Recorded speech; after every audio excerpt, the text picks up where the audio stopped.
Ail. Réputé depuis l'Antiquité pour ses nombreux effets bénéfiques, l'ail permet de lutter contre bien des maux, douleurs, affections cutanées, problèmes digestifs et respiratoires, cholestérol ou encore perturbations de la coagulation et troubles vasculaires, comme l'hypertension artérielle.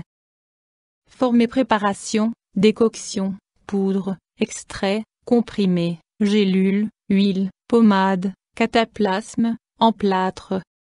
Propriétés médicinales de l'ail. Utilisation interne.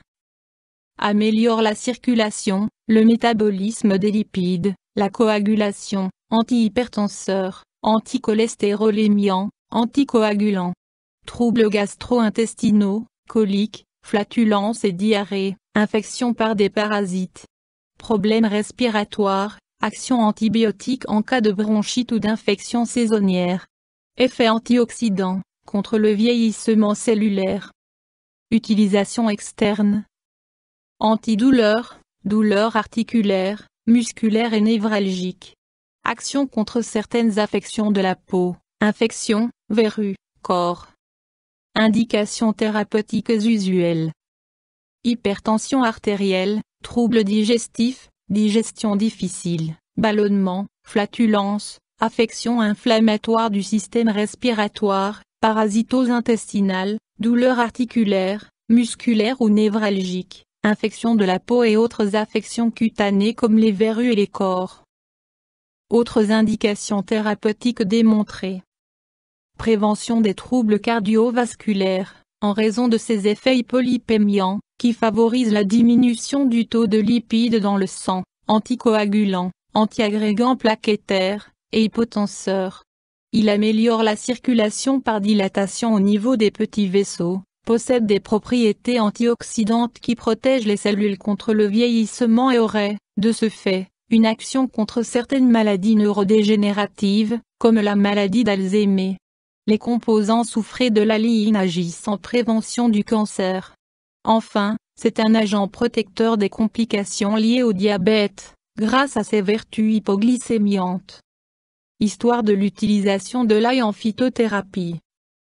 Si l'ail trouve ses origines en Asie centrale et qu'il fut cultivé en Égypte dès l'Antiquité, il a rapidement conquis tous les continents, d'abord pour ses vertus médicinales, puis pour ses propriétés culinaires. Il est fait mention de son usage dans d'anciens textes chinois, en médecine grecque, avant l'ère chrétienne, où il est utilisé comme vermifuge et contre l'asthme, en médecine arabe, où il est préconisé contre les maux d'estomac et les infections cutanées. Aujourd'hui, en Occident, l'ail est également employé comme vermifuge, en particulier contre les oxyures, pour diminuer la pression artérielle et, localement, pour lutter contre les infections de la peau. Description botanique de l'ail. L'ail est une plante pouvant atteindre 50 à 70 cm de hauteur, de la famille des liliacées, comme l'oignon, l'échalote ou le poireau. Le bulbe constitue la partie vivace qui, au moment de la floraison, génère une tige portant des feuilles fines et longues. Dans sa partie terminale, la tige prend une forme d'ombrelle, faite de petites fleurs blanches à rose foncé. Il s'agit d'une plante herbacée, dont la floraison annuelle a lieu vers la fin de l'été, en Europe, et toute l'année dans les pays asiatiques. Il dégage une odeur piquante caractéristique. La partie principalement utilisée est le bulbe, constitué de gousses entourées d'une gaine très fine. Il existe différentes variétés, que l'on reconnaît à leur couleur, blanche, rose ou violette. Composition de l'ail. Partie utilisée. Le bulbe est la partie utilisée en phytothérapie. Principe actif. Dérivé soufré de l'aléine, sous forme d'huile essentielle, saponosides, sativosides, flavonoïdes, caroténoïdes, fructane, lectine, sélénium. L'aléine, substance soufrée, constitue la composante principale, de 1,15 à 1,30%, à partir de laquelle les préparations standardisées sont préparées. L'aléine se transforme en allicine, ou essence d'ail, une fois le bulbe séché et converti en poudre. Utilisation et posologie de l'ail. Dosage. On utilise des préparations conditionnées et standardisées, sous forme de poudre, d'extrait et d'huile. L'ail existe aussi en comprimé, en gélule ou en préparation homéopathique. La dose quotidienne recommandée est limitée à 900 g d'ail frais ou à 8 mg d'huile. Des préparations faites maison sont possibles. Moins à croquer, une gousse d'ail, 1 ou 2 fois par jour. Moins en infusion ou en décoction, une gousse d'ail frais dans une tasse d'eau, à laisser infuser pendant 3 à 5 minutes. Consommer de 1 à 3 tasses par jour. Moins comme vermifuge, 4 gousses d'ail râpées à faire bouillir dans une tasse de lait. Laisser macérer toute la nuit et boire une tasse le matin à jeun. Renouveler la prise jusqu'à l'élimination des vers. Moins en application locale, l'ail écrasé sera utilisé en cataplasme ou en emplâtre, pour lutter contre les infections cutanées, les verrues et les douleurs articulaires ou musculaires. Précaution d'emploi de l'ail. Bien qu'il ne soit pas nécessaire de respecter de précautions particulières, il est important de se conformer à la posologie indiquée. Il est, également, recommandé de consulter un médecin, en cas de traitement anticoagulant ou après une intervention chirurgicale, risque de saignement. Contre-indication. L'ail est déconseillé en cas d'anémie ou de porphyrie. Effet indésirable. Des douleurs ou des crampes abdominales sont possibles, si l'ail est consommé à trop forte dose. Rarement, l'ail frais peut provoquer des réactions allergiques locales du contact. Interaction avec des plantes médicinales ou des compléments.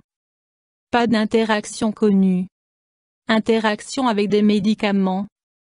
Pas d'interaction connue mais par précaution, consultez votre médecin ou votre pharmacien si vous prenez des médicaments notamment pour des problèmes cardiovasculaires ou de la coagulation. Avis du médecin. Des bienfaits reconnus. Utile en cas de troubles mineurs de la circulation, l'ail favorise la baisse de la pression artérielle, de la coagulation et du taux de cholestérol, d'où ses effets bénéfiques au niveau cardiovasculaire. Ses propriétés, permettant de lutter contre certains germes infectieux de la peau et contre les parasites, sont intéressantes. Quant à ses vertus antioxydantes, protégeant contre certaines maladies neurodégénératives, elles lui ont été attribuées par déduction, plutôt qu'au travers d'expériences cliniques. Avertissement.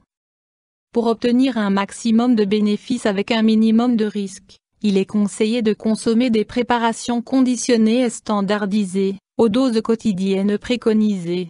En cas de préparation faite maison, il est également nécessaire de respecter les indications. Dans tous les cas, quel que soit l'avantage recherché, il convient de consulter son médecin ou son pharmacien et de se conformer à la posologie. La recherche sur l'ail. Les récents travaux sur l'ail portent essentiellement sur ses effets antihypertenseurs et hypolipémiants, présentant une action bénéfique sur les pathologies cardiovasculaires et tout particulièrement sur celles liées à l'âge. Ses pouvoirs d'antiagrégant plaquettaire et ses vertus antioxydantes ont également été étudiés. L'ail est inscrit dans la pharmacopée européenne avec une monographie de contrôle. YouTube Dr Alabé